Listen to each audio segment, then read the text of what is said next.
Yeah, that was very weak. Welcome to our city council work session this Wednesday, November, let's see, I don't have my glasses. Tuesday. You know what? It says Wednesday. I know it, I already corrected him once. So I'm just reading. So Tuesday, November 26, 2024, 12 o'clock. We're here to review and discuss employee health insurance renewal for 2025. So I will turn it over to Tracy or Andy. First off, let me give you a couple of dates to put on your calendar. I've penciled in a budget planning retreat for January 17th at the Madron Center. Check your calendars, let me know if that works for you. And What's that, January 17th? That's a Friday. So, are you setting it or you're asking us at work? I'm penciling it in and seeing if it works for y'all. Works for me right now. I'll send out more communication on that later. Okay. The other thing is we have public information officer, second round of interviews on December 4th and 6th. 3 or fewer of you are welcome to attend. Just let me know. And first 3 win. Okay. Keep it simple like that. All right, we have Scott Ogburn here with us. He's with ECM Solutions. He's our insurance broker.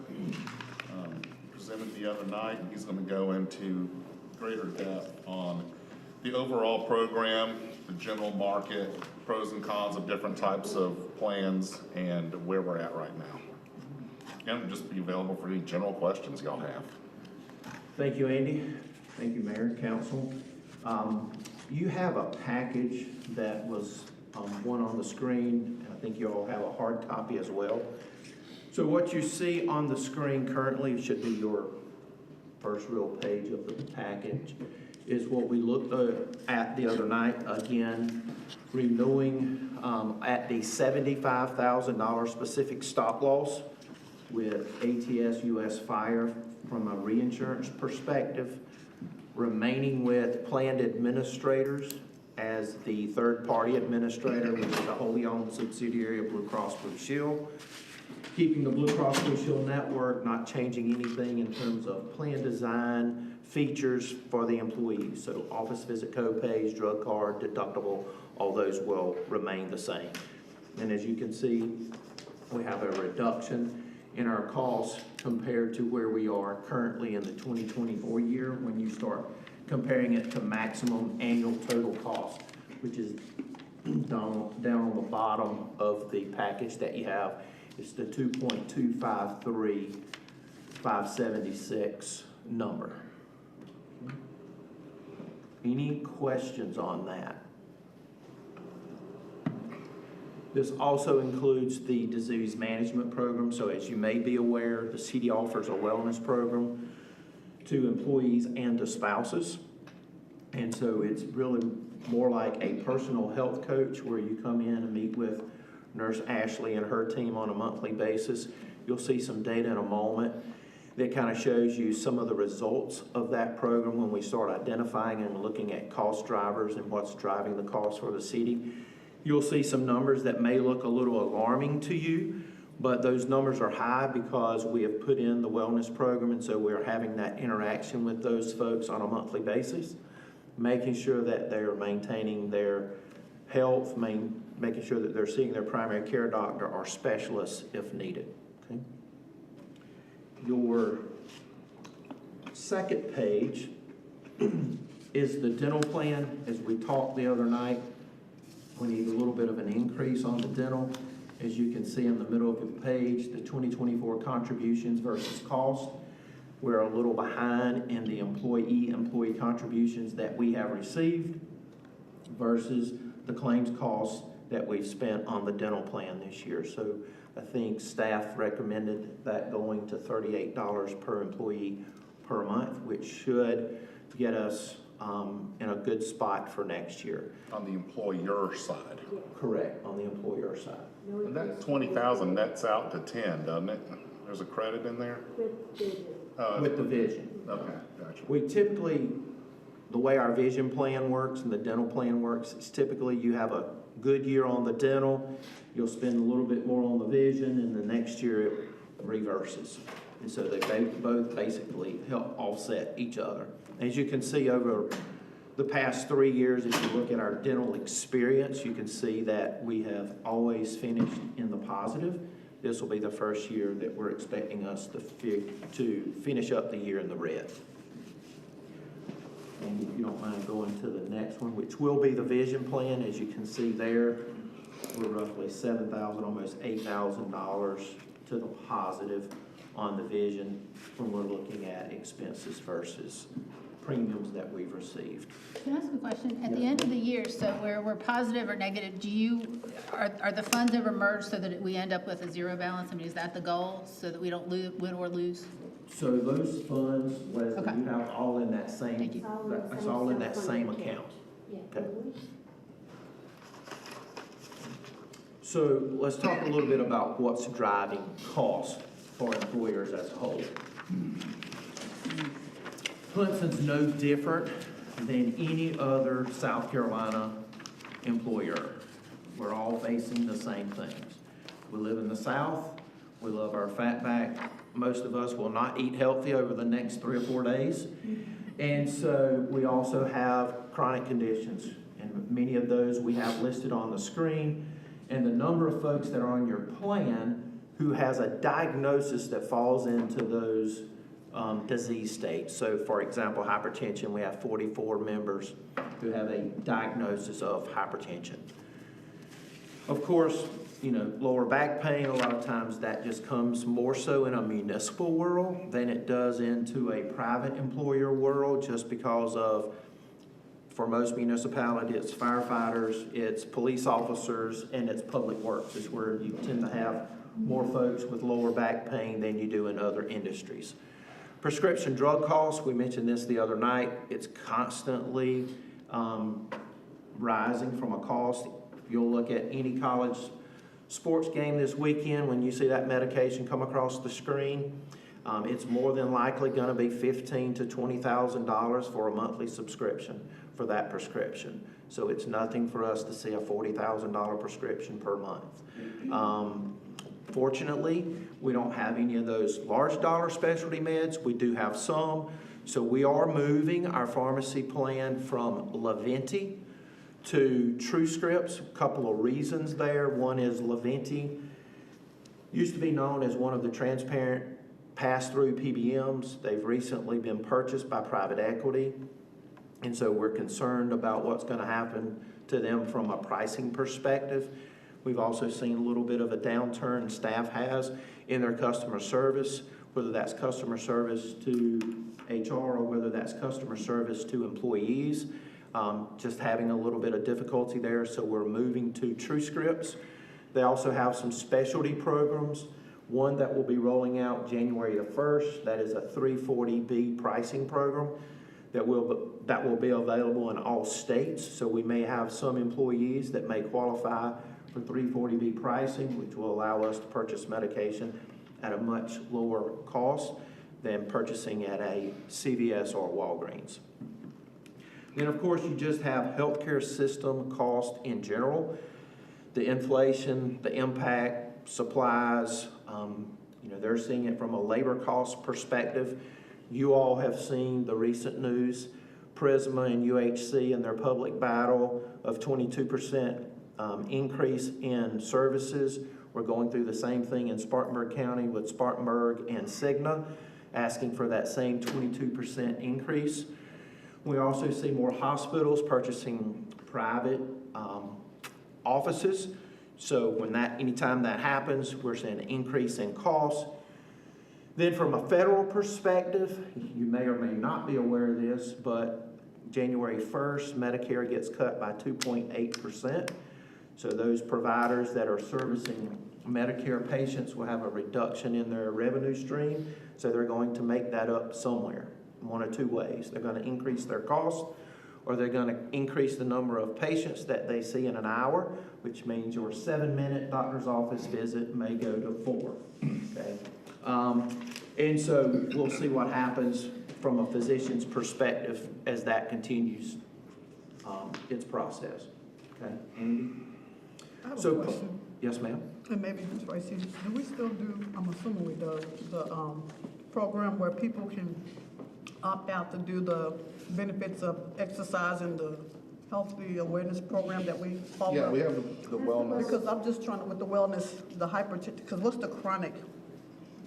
As someone who, I have hypertension, but I manage it, so I'm just trying to get a better understanding of some of the. And this is some of the illnesses numbers that that can look a little off, you're talking because you think, oh, all these people have this high blood pressure. Well, what that means is the nurses caught it. These people are doing what they need to do to be treated for it. Yeah, okay, If the number was low, actually, we should be alarmed. That means that employees are not doing what they should be doing. They're not going to their physicians. So if we keep that up, then we're gonna have a heart attack claim down the road. right, So the more that we see that are actually taking care of themselves and treating, which is what that slide shows, that's actually a good thing. so this is a good thing, Mm-hmm. okay. Yeah, so that was one of those numbers that can look a little Tell alarming, about but, the incident that we prevented. which one? The one we talked about earlier? Yeah, we had, Oh, yeah, with the wellness nurse, a few years ago, somebody came to see the nurse and, noticed some things were off and actually called and sent them to urgent care right away. 3 days later, they were having surgery on their heart. Okay. Had they not had the wellness appointment though, they probably would not have been seen by the physician at all, and we would have had a major heart attack on our hands. Okay. So, you know, and that's a very rare occurrence that they're gonna catch, but if we catch those things up front, you know, your blood pressure's getting a little high, let's get into your physician, let's talk to them, either change your lifestyle, get on medication, whatever the case may be, that way we prevent you from having a major medical illness. But we still have a good percentage of people who participate, Oh, yeah, Yeah. like okay. 98%. Yeah. We just 98%, have a few that, you know, there's some people that they just don't want somebody telling them what to do Right. as far as their health is concerned, and that is on them, but very few. Okay. Thank you. All right, so from a purchasing perspective, anytime that you're looking at purchasing healthcare, you have multiple different ways of purchasing healthcare under your current plan. When we talk about partial self-funded, there's two numbers that a couple of numbers that we always want to keep in mind. One is the level of which we are buying stop loss, so that $75,000 specific stop loss deductible, right? The city pays everything up to 75, the reinsurance carrier picks up everything north of that. The other piece of the contract is the contract terms. And we're on a 12-15 contract. And what that means is that first number is the incurred. So any claim that happens January the 1st of 24 and goes through December 31st of 24 is incurred. It happens. We're going to pay that.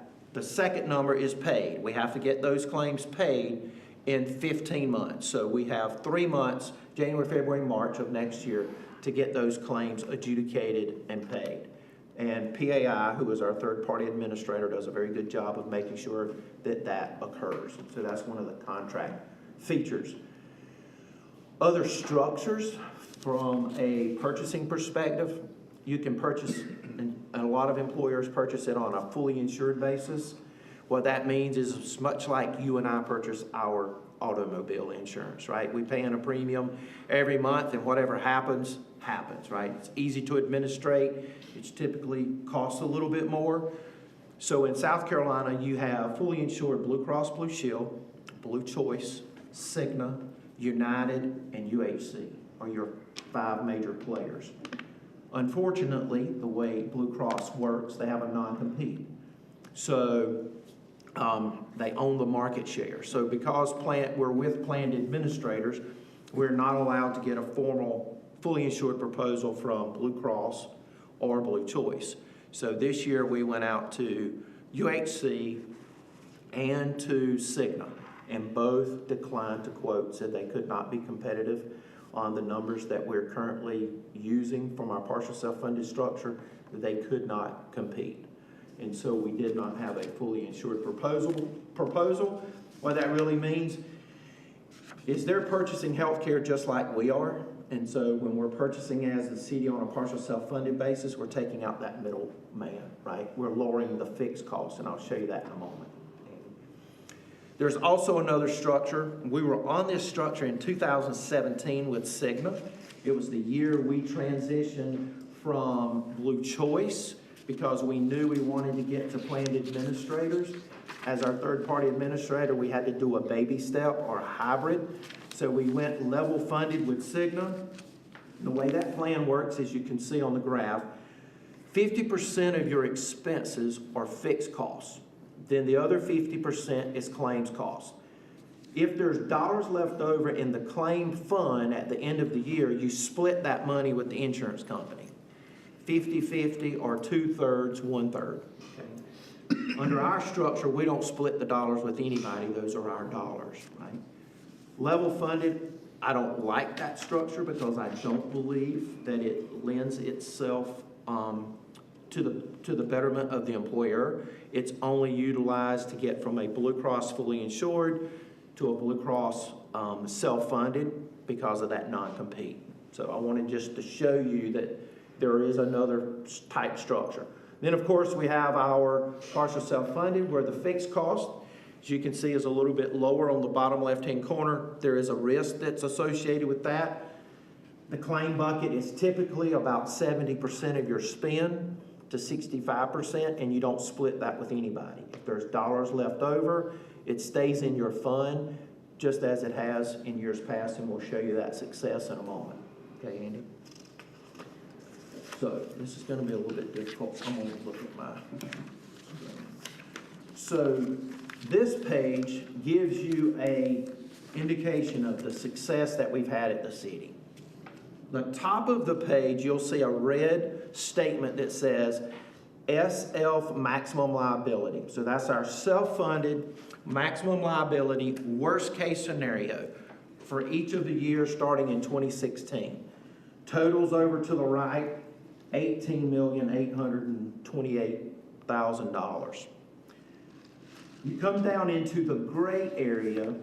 The gray area is what we are budgeting as the city. Okay? You will see that prior to 2020 and Leslie's arrival, I think that was right? We were not necessarily funding as high as we probably could have been. And so that's why you see those extra numbers in red where we've added the extra funds, just to show you what our total funding is for the year. So the gray area is what the employee and the employer has been putting in there in contributions. The red is the extra employer contributions that's been made in each of the last 4 years. You can see our total premium.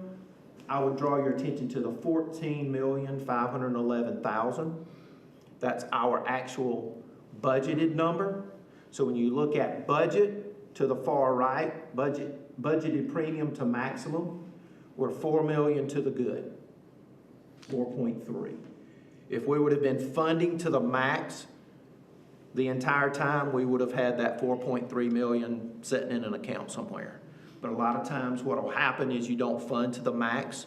You just fund to kind of what's expected and what you've been watching, because you can use those dollars somewhere else, okay?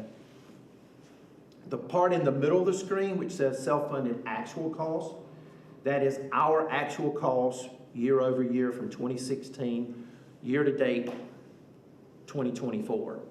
And we are at $14,494,000, $17,000 savings, right? We're in the black over what we have budgeted year to date for all those years. So we've run extremely well. The green down at the bottom is fully insured. If we would have been fully insured since 2016, and we would have had the average medical trend of 7%, which is not what we were experiencing when we were fully insured, right? We were experiencing much higher numbers than that. But we tried to be conservative on this, and we used 7%. And at that 7% cost of trend, we would have spent 17 almost $18 million. So if you look at it, savings to our self-funded actual, we would have saved $3.4 million if we would have been fully insured, because remember, under that fully insured structure, you get none of the money back at the end of the year. You pay it out, it's gone, just like your automobile and homeowners. Okay? So looking back, the city has had what I would call great experience under the partial self-funded structure. It's worked extremely well for us. Okay? Any questions on that? That's a lot of numbers. I do, Tracy, one question I have is I'm curious about how these costs can shift as our employees age, nothing personal against anybody, we all do. And we've had a little bit of turnover, but I don't think a lot. And so are you seeing any changes in our average age and what we're covering? And I didn't mean to put you on the spot. I'm just thinking about age, that's all.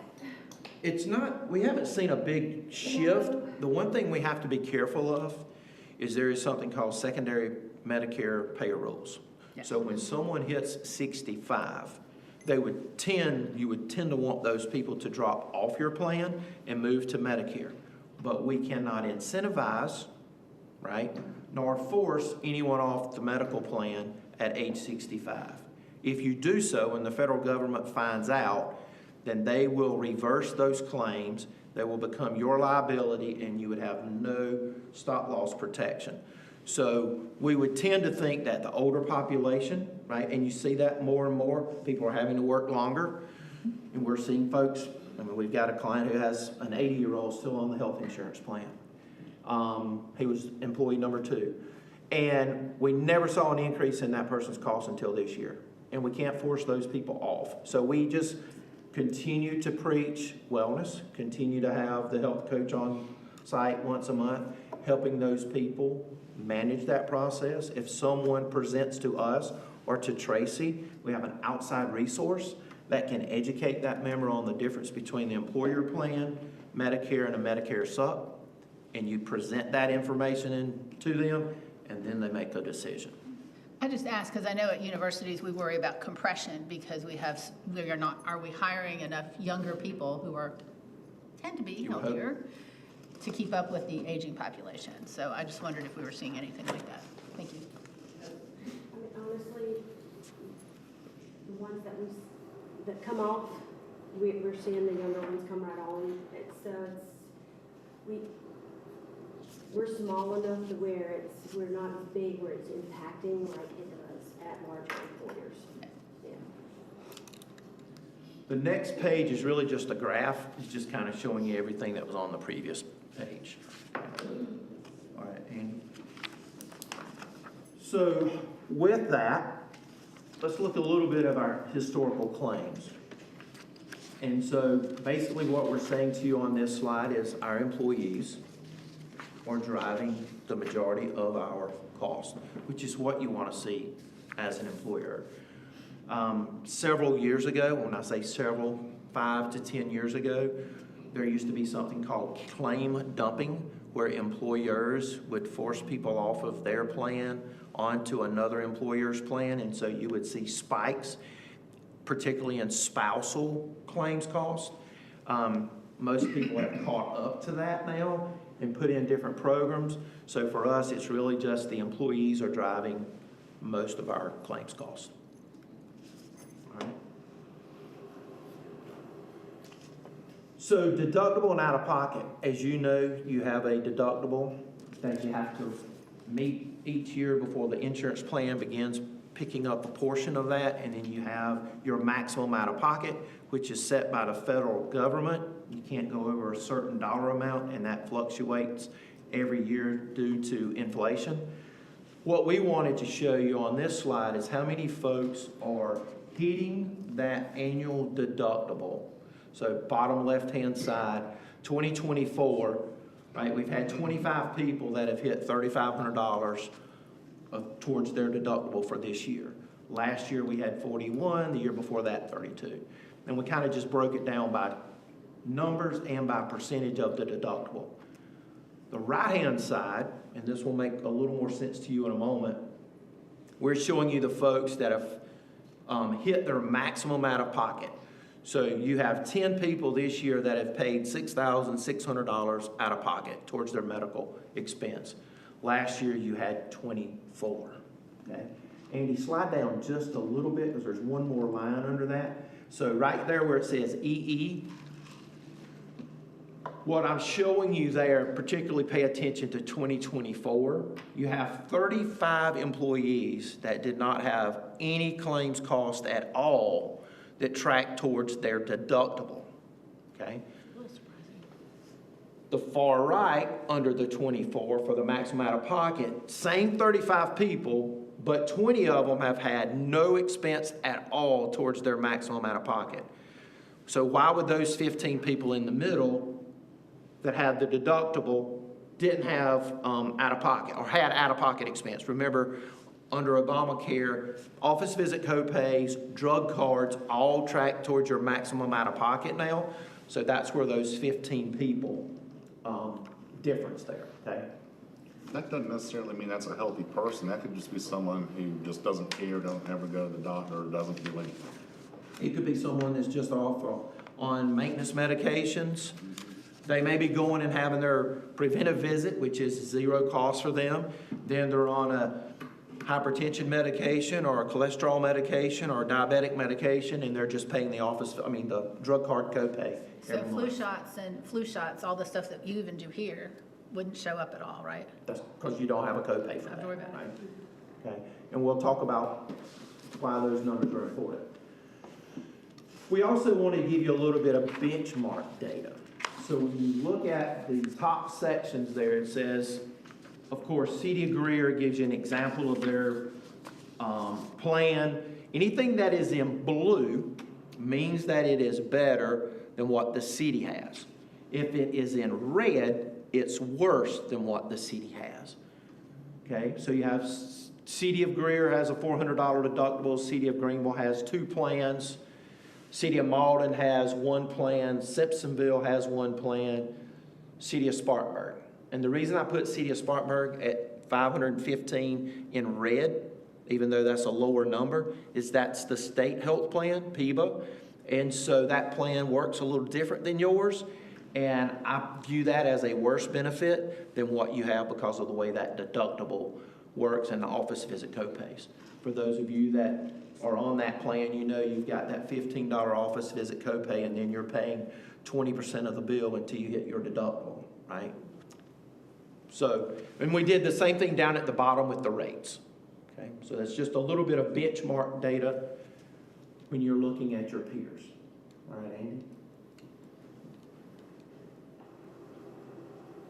And so one thing we wanted you to consider this year is possibly looking at a high deductible health plan, offering 2 plans. Keep the current plan that you have, bring in alongside plan administrators would administer it, but put in the high deductible health plan. Consider an HSA, a health savings account. We'll talk about that in a moment.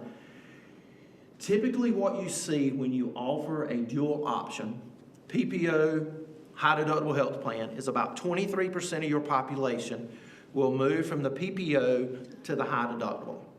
That 23% of that population are going to be those 15 people to 35 people that we mentioned earlier that didn't have dollars tracking towards their deductible. It's your healthy population. They're going to migrate that way because, one, premiums are going to be less, and they're not going to the doctor anyway, okay? You will have some of your population that are great consumers, and they understand the value of $1, and they understand how to beat Uncle Sam at the tax game. They're going to take the HSA, okay, and that's going to be your savvy buyer, okay. But everything under this plan would be subject to that $3,000 deductible. It will take some education for us, along with Tracy, to the staff, of explaining how that works and what that means, and we can accomplish that very easily. And so, as part of that education process, go ahead, Andy. We would just be talking, this is the exact same type presentation we'd be sharing with the employees, is talking about that health savings account that you as the employee or as the employer can put dollars into that on a pre-tax basis, right? There are some limitations. Those we'll talk about on the next slide. But you can use your HSA dollars for your healthcare expense for you and anyone that is a dependent on your tax return. What you have to remember as the employer, it is unlike an FSA, where with the HSA, you put those dollars into that account, it goes into that account in the name of the employee. So once they're deposited, they become ownership of the employee. Where an FSA, if they don't use it, they lose it and those dollars come back to the employer. There are some other things that you have to think about, and this would be just for those folks that maybe has a spouse working somewhere else. Maybe they have a spouse that's on TRICARE for life. Maybe they have a spouse that's on Medicare. Then there are some limits there on what they can do with their HSA dollars and how they can contribute to that. Okay? Go ahead, Andy. And so for 2025, as an employee, you can put in $4,300 in pre-tax dollars, $8,550 for a family. If you're older than 55, you have the catch-up clause, which you can put in an extra $1,000 there. All right, Andy. That's a little bit on the HSA. We've kind of modeled some premiums. So if you look at the top, that is your current PPO premiums, taking into account the wellness piece, because remember, if you're on the wellness plan, you pay less, the city pays more. So we went with that because we do have such high participation in the wellness program. Down on the bottom, and what I draw your attention to is the section that says employee monthly contribution. So you can see for the employee at $139, currently on the PPO plan, they moved down in this example to the HDHP, their premiums would drop to $50. So those are strictly just as an example. We haven't really modeled that out. We feel like those rates would draw that 23 to 25% migration to the HDHP plan. Is there greater risk because of the city would still be covering if there was a severe heart attack or cancer or something like that? So the risk to the city is exactly the same. You're still going to pay the $75,000 specific stop loss, right? You're still going to require the wellness incentive to get those lower rates. So you still have preventive services that are covered at 100%. You still have access to the Sullivan Center, right? So that's another one of those programs that even though you're on the HDHP plan, you still have access to. So there should not be any additional risk. The risk is really to the employee who makes that choice and then has a catastrophic event. Oh, Something I learned that was, I thought was really neat was if you have a procedure done now and you save your receipt, and then when you retire, you can pay yourself back for something you did 15 years ago. So a lot of people don't use that HSA that way. Most of us, because everybody's cash flow is different.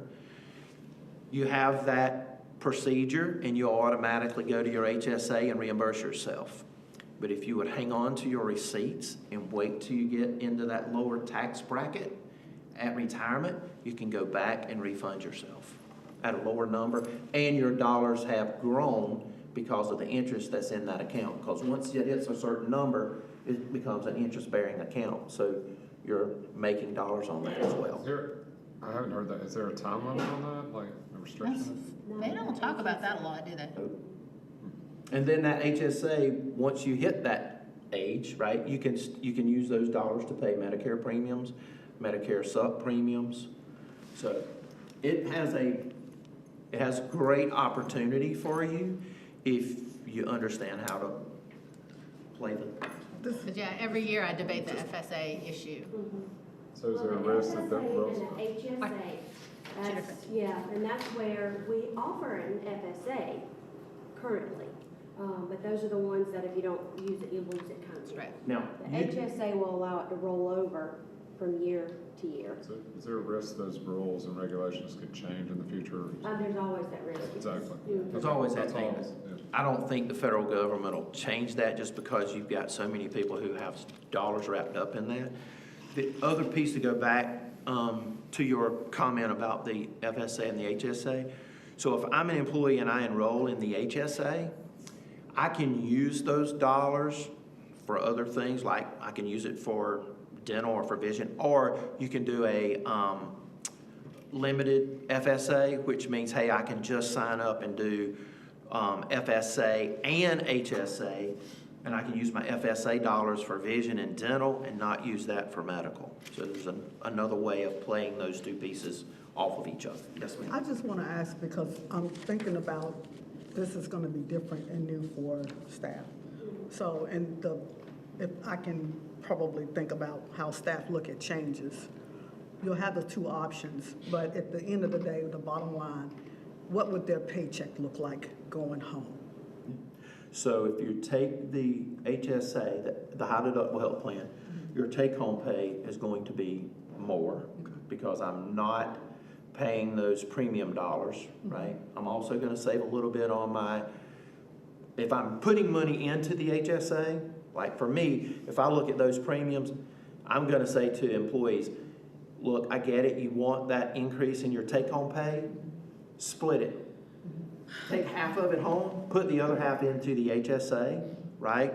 If the city were to choose to contribute, you could do your contributions based off what the employee contribute. So you could say, for every dollar that employees put in, we're gonna put in $1 up to X, right? And you can do that monthly, you can do that quarterly. We kind of talked a little bit about that for you, 2 budget cycles, right? Also thinking about employees that make that transition January 1, who might have that maintenance medication, that specialty med, that's $150 a month. They don't have that dollar amount in there. You might want to pre-fund that a little bit on the front side. So there's multiple different ways, but for the employee, there should be more take-home pay if they take that high deductible health plan. But if they don't take the high deductible one, and they stay with they go with the, So with the, what would that look like? with the current plan that we have in place, we're not recommending any premium increases for the employees next year. So they will stay the same. So that would stay the same? Mm-hmm. Okay. And then you do the FSA, not the HSA, right? Yes, Under if you That's go what, that because that's what way, ours yeah. is, yeah. Yeah. So it gives you, gives the employees a couple of options. It also helps you when you start thinking about recruiting and retention, because you have a younger population that's coming to you who have for years had parents that are on HSA plans. Now they're coming and saying, what do you have? And you're saying, we have one plan. And especially if they're healthy, right? They're coming in saying, why am I gonna pay $139? Right? If you've got one that's 50 and I can put those dollars back, you have some savvy buyers out there that are in that younger population. So I think it's a great opportunity for our recruiting and retention as well. Go ahead, Andy. I don't remember if there was any, that was it. That's it. Now Tracy will tell you this about the benefits package. So I gave all of you guys our employee benefits guide, and this is what I give to all employees when I hire them. And just gonna kind of go through this. If you have any questions about anything, I can definitely go into more detail, but a lot of this you guys already know, but just to hit on a few highlights. Make sure you get the out-of-pocket, how that's kind of. Yeah. So with our current medical plan, if you go to the doctor, you're just gonna pay a $25 copay. If you go to a specialist, you're just gonna pay a $40 copay. You don't have to meet a deductible first or anything like that. If you have any inpatient or outpatient procedures, that's when you're gonna start hitting your deductible and then your out-of-pocket amounts. But as a reminder, a part of our wellness program, so the current deductible amount is $3,500. As long as an employee participates with our wellness program, if they meet that, we'll reimburse $1,500 back to them towards their deductible. So the employee is responsible for $2,000 of their deductible, and we're gonna reimburse $1,500. Now, they don't have to meet the full deductible, okay? Say they meet $2,500, we're gonna reimburse $500 of that. So it's up to the $1,500 for that. And then for the out-of-pocket, we'll reimburse up to another $2,000. So, worst-case scenario is your maximum out-of-pocket amount, and under our plan, it's $6,600, okay? So if you met that, which means you've met your deductible and everything, okay, we're gonna cut you a check for the $1,500 plus another $2,000. So you're responsible for $3,100. We're gonna reimburse $3,500 of that back to you, and that's for you to pay those bills with. And the reason why we had to do that is to keep the premiums lower for our employees. We've had to increase the deductible over the years, but since all of our employees do not meet their deductibles or out-of-pockets, we're able to come in on the back end to reimburse those. That's how that works. So explain to me the other municipalities where they're doing the lower deductible, their thought process, based on what you think. To be honest with you- Is that a tough question to ask? It may be too tough of a question because you don't know their Ours nets out to what though? Well, 4,000 something? What the employee's responsible for Yeah. overall? It's really not. $3,100. So it's That's half of your that. that's worst-case scenario. So what I'm saying, if an employee sees that, a future employee sees that and they say, hey, the city of Greenville's got a deductible of $750, I get what we're doing. I understand that you explained it very well and I knew it beforehand even too. But if you see that, you're seeing $750 at the city of Greenville, you're like, hey, that deductible's pretty low. I thought it's so high. Yeah, well, yeah. How are we explaining that without, So, one of the things that you're not seeing with this is we're able to actually enhance our plan for other options, okay? So, all plans have to cover annual physical at your doctor's office, have to cover routine colonoscopies, routine mammograms, things like that. Well, our plan, we could have adjusted that, but what we did is we now cover routine and diagnostic colonoscopies 100%. We cover routine and diagnostic mammograms 100%. And I don't know if you guys remember us having the conversation with that, is, we were having employees going for a colonoscopy. You go in thinking, oh, this is my routine colonoscopy, I'm not gonna have to pay anything. Well, they find a polyp. Well, guess what? Your free colonoscopy just turned into a diagnostic colonoscopy. So now you're getting charged. So we had employees not going, which defeated the purpose of paying for the colonoscopy. Mammogram's the same way. Mammogram, you go in, they're like, oh, well, it's inconclusive. Okay. Well, to go back, you would have to pay for that. Well, employees just were not going.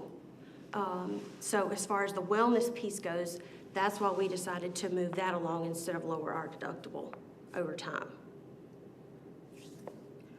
I guess that explains it, like I said, very well. I think what you're Conceptually, saying yeah, is from an optics optics, perspective- that's what I was from getting an at. Thank you optics for the word. perspective, if I'm the employee, Yeah. maybe we should say we should go ahead and say the 3,500 is actually Yes. 2,000. Yeah, because I would be concerned if anybody ever saw that benchmark, which I appreciate the benchmark from other municipalities and also the historical data. Thank you very much. Yeah. But that benchmark could be a look from an optical side of things, exactly. So what Could we be could do- misleading because there's a lot of other perks that you're getting, or you're getting 100% on this, but it doesn't explain it. If you look at that, you're like, whoa, why are we so much higher on the Yeah, okay, deductibles? I see what you're saying, yeah. I didn't explain that very well. The other thing to kind of piggyback with what Tracy was saying on the colonoscopies and the mammograms, the other side of that is if you have folks that are not going in for that colonoscopy and you ended up with a colon cancer, that's literally a $400,000 claim. Early detection of breast cancer versus others, it's $100,000. And oh, by the way, there's a life attached to that, as somebody's mother, right, father. So the city made that choice years ago, and we've been blessed that we haven't had that colon cancer that's popped up, and I think a lot of that is because we took that fear away, that financial burden away from the employees, and them knowing, hey, if I go in, I don't have a financial obligation on this, so. And that's also some things that we can, you know, if we can get to the point to where we are trending better and we have more money in the fund, you know, that's when we can next year be like, well, if we adjusted our deductible down to, you know, 2,000 and then get a quote on that. But we've got to be able to build up the fund. And that's one of the things he was talking about too, is, you know, we haven't funded to the maximum since we've started this plan. And that's why we've had to do those transfers, that red line that was on that one sheet that Leslie's had to do. If we had funded to the maximum, you guys would have never seen that. Ultimately, we're paying it either way. So we want to get to the point to where we can increase the employer cost so we can fund to the maximum, so we no longer have to come in and ask for funds after the fact. So that's something we want to look towards, and we're going to talk about when we start doing the next budget cycle as well. So I know you said, you know, City of Spartanburg and the PIBA plan, because you're paying that 20%,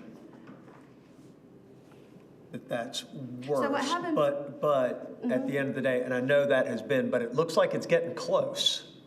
Like, I know we have been doing better with where we've been, and it's been saving the city some money to self-fund, but it does appear to be getting closer, and with the savings directly to the employee with their contribution,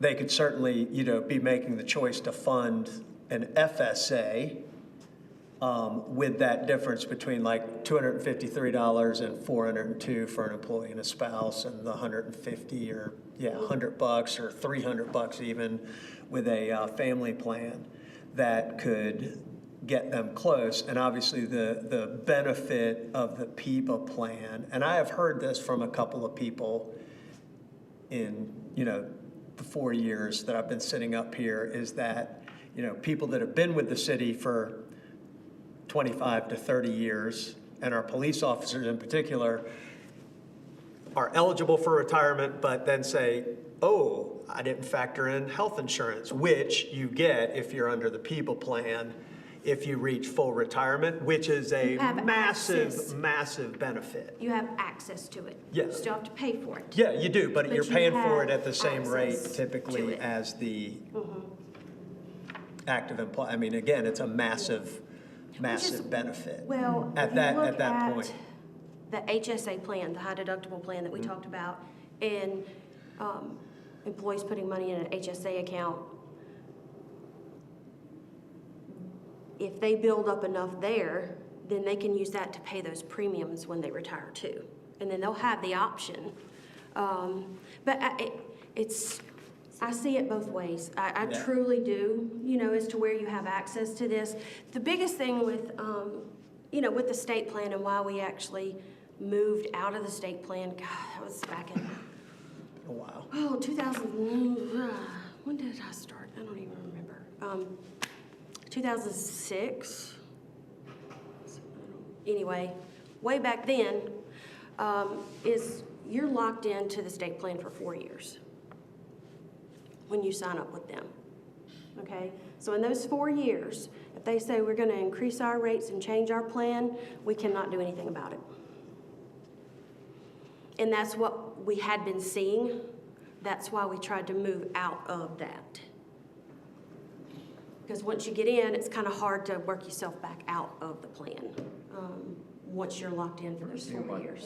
16%. And, yeah, we were seeing double-digit increases in our premiums each year. They weren't necessarily linked to our experience either. Well, our experience is linked to every municipality that's in the state plan. So Yeah, but you can see we now, were I mean, seeing- it's caught up, and you know, it's gone past, I mean, it hasn't fundamentally changed what the employer contribution, over time, obviously, the employer and the employee contributions are different. The employee contribution is significantly lower from a take-home pay perspective right now. Even with those double-digit increases, again, over time, it has equalized itself, obviously, over time. So like reacting to 1 and 2 year things, it hasn't. So I just want to point out something else that doesn't come through up here, but it shows in your financial statements. And that is what they call other post-employment benefit pension, like a liability. It's just like a pension liability. Right now, the city's liability is probably total for pension is around between 25 and 30 million, okay? Maybe 20, but it's between 20 and 30 million. I can't remember the exact number. And my previous employer had post-employment benefits, but we had our own plan, so we were able to make the number smaller because we had to, because our OPEB liability became so large that it was hindering our financials. And when you start looking at those things and your bond rating and all this, so things that affect your financials that may not be real cash dollars that you're paying out now, but that's not what bond folks are looking at when they look at your financials. And you don't want to mess up right now that we finally got a AA bond rating. I don't want to mess that up by putting on an additional, say, $10 million in OPEB liability. So those are, I'm just letting you know there are some other consequences other than the financial every year to year. It's also your whole financial outlook. So that's. Yeah, I get that. I get that, but at the same time, I don't know, something, bugs me a little bit about like, hey, when you retire, if you're not 65, you're on your own. And that's why Until you the turn HSA 65, plan yeah. is so important. And I sent Andy a video. It was funny because it just happened to come up. It was on Instagram. But then it's you're making triple- that choice to go with the high deductible plan to get into an HSA. You don't have that choice if you are not a somewhat young, relatively healthy person. So, you're in the FSA plan. So that HSA plan, that's nice in theory, Well, in the but other it part, doesn't work out that way in reality. we also have the a lot of times. 457 match. That was the intended purpose of that, was to be sure that if you put in so much per year, the city's going to match it, so that money could also be used for premiums when people leave. And I'm telling you, the HSA plan, and I get where we're going with, but we already have a health reimbursement account, that $2,000 and the $1,500 that we give people. No, I think If our you're plan able- our plan is great as we have it, but You can again, help long fund term. some of the HSA is where I was going, is those people who are because they're gonna lose that HRA part to go to the HSA part. And so if you As an employer, we can then. give them money to help fund their HSA. Only and if they're in the high deductible only plan. if they're- but Only they're- if they're in the high deductible plan, and there is a risk to being in the high deductible And- plan. and then how Like, does- it's a little bit of a roll of the Only those dice. folks who understand it and will, Yeah. and want to take that risk. But the people that you're talking about who want to retire early, who typically do, are your police officers. And when they start, if they start in the HSA plan and they start funding it and they understand, a lot of these kids do understand this stuff. Because like was talked about earlier, was that their parents were on HSA plans, and so they've heard about it and they know about it. Plus, these kids see these TikTok videos and videos of people telling them how to invest their money, and an HSA plan is going to give them pre-tax dollars in a plan. It's going to give, when they take the money out, it's pre-taxed, and they can use it as a mutual, like, it can be invested like a mutual fund. Well, So, and I agree, because some young people do like the SHA and all those things, but there's still also the downside, because I hear exactly what Bob's talking about, but what about those young professionals or people who have small children or children, because that high deductible is still something that can pack, so the HSA. Well, and that's you why we still want to put the put money back, options so- out there. Right, that's Right why you now, have two- They don't have two an plans. option. This is the one plan that we offer, and it's either you take it or you don't. You can have an HSA plan. There's an HSA plan, high deductible plan that's available when you're on PIBA as well. With Right. the university, you can still do that. It's not, Right. it's We not have both, either yeah. or, Yeah. and, yeah, and you I know. think that's why we're doing this, is to offer Is an to offer those option. options there for those that want it. And it would be a slow rollout. You know, you're only gonna have a few that would Yeah, that would take on the first year. And then that next year, Leslie's gonna talk to somebody about it, and they're gonna be like, oh, well, now I get it. And it's gonna take some time to get there. But that was one of the things, you know, when we did, you know, the class in comp, we asked about benefits to our employees, about what they would like to see or whatever, and they asked, you know, for another option. So, and this is another option that we thought would be good to make available if they choose it. If they don't, then we still have the other plan for them. And I personally recommend that you, if you're gonna allow us to offer it, is to also offer money to put into their HSA on the front end. Because it helps with that risk. Refund. Yes, you pre-fund some on the front end, because your dollars are only available when you put them in. So this first year is a hard year for people, because if A you, bridge. Yeah. because you do have to pay out of pocket for everything up to your $3,000. So if you have something that happens to you in January, having some of the prepaid dollars from the employer in your plan can help push some people through that gap period if they've chosen it and something happens. So, that's my recommendation, because you already do it on the other side Because too. we reimburse towards their deductible and out of pocket. Right. So it would just be taking that to help pre-fund. What's your recommendation for pre-funding? Yeah. I can tell you what I've experienced, and where I worked before, we went through this transition and we did $750. And we did part upfront and part at July 1. I may have to look back. We might have done, What's the, we might have done 1,500 and did 750 at That would- January. That's That's what I was gonna say. That's like, what it 'cause was. That seems pretty low. It was for- it was 1,500. We did 750 on January 1, and we did 750 on July. I'd find out 1. just what the average like claim is across employees for the year. Would y'all know what that is? Like, is it $1,500 in claims per person per year, or whatever that is? You know, where some, and look at that as just a piece of data to We make have a that calculator that what we would do is we'd say, in an average year, right, if someone had 2 doctor visits in a month and 1 prescription, what would they spend, right? And then if it's a bad year, what would they have spent, to kind of model that side by side?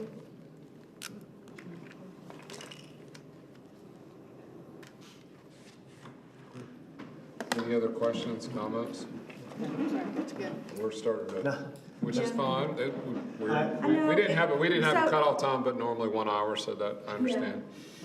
If you go through this and have any Alicia, questions. just real quick, and just real quick, I think there should be a deeper analysis of the difference in, and the ability to do a high deductible plan in the future with state PIBA, and look at what that would be, what that would mean for long-term liability and that kind of thing, because I know watching this each year, it seems to be getting a whole lot closer and has actually gone back to where potentially it could be that. So I think y'all should think about that in the future a little more and keep asking that question.